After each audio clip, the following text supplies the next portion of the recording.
La iglesia de Esmirna es la única, junto con la de Filadelfia, que no recibe ninguna amonestación ni advertencia. El Señor solo le da palabras de ánimo y de esperanza. Era una congregación ejemplar y nos preguntamos intrigados cuál era el secreto de su buena salud espiritual. La respuesta es tan sencilla como difícil de aplicar: su actitud ante el sufrimiento.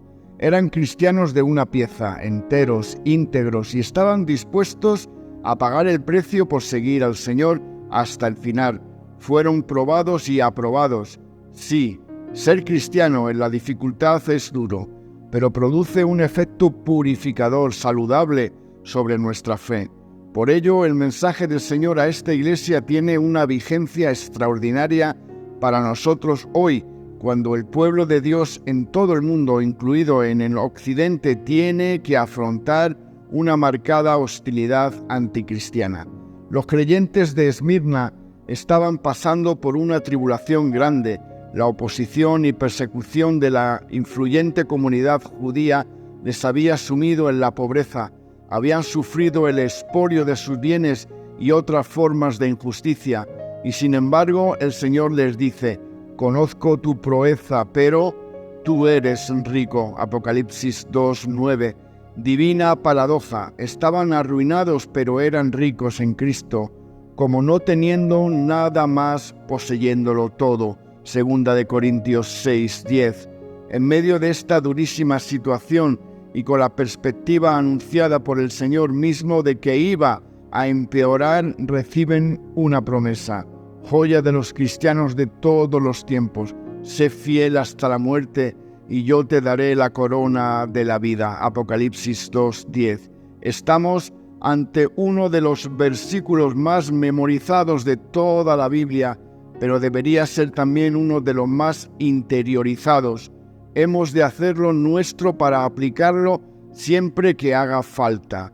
¿Cómo lograrlo?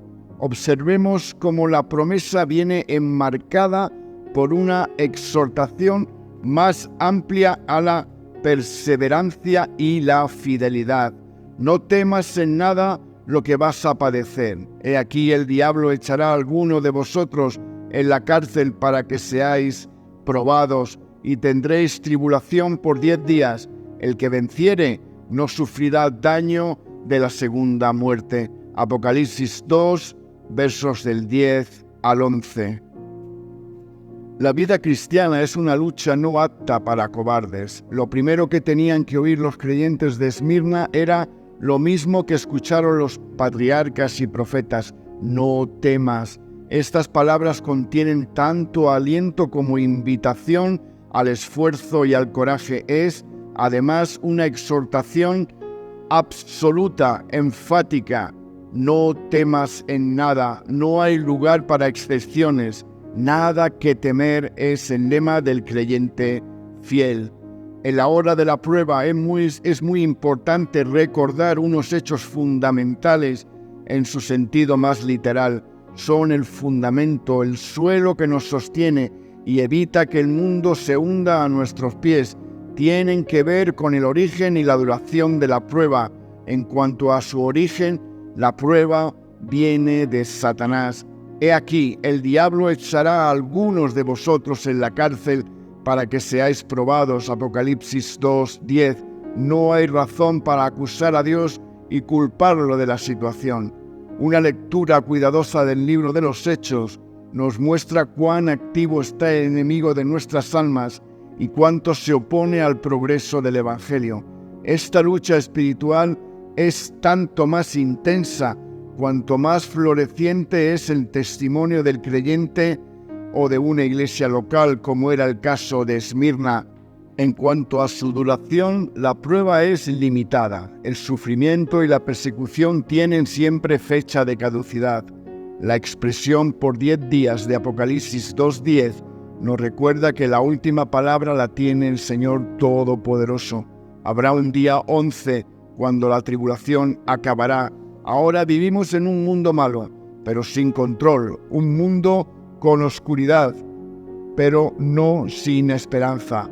La iglesia de Esmirna iba a sufrir el martirio de su pastor, Policarpo, discípulo directo de Juan, quemado en la hoguera, pero este martirio figura hoy como una de las páginas más ejemplares de la historia de la Iglesia por el testimonio directo de Policarpo, lleno de detalles impactantes. En la prueba, más que en ningún otro lugar, descubrimos el poder de Dios para transformar las adversidades en oportunidades. Dios es especialista en reciclar las situaciones de mal y convertirlas en un bien. En palabras de Pablo, todas las cosas obran para bien de los que aman a Dios. Romanos 8:28. Es curioso cómo empieza el mensaje a la iglesia de Esmirna. Cristo se presenta como el resucitado, el primero y el último, el que estuvo muerto y vivió. Dice esto, Apocalipsis 2:8, singular tarjeta de presentación que no aparece en ninguna otra de las cartas. No es casualidad. El poder del Cristo resucitado es lo que más necesitaba y necesita la iglesia sufriente.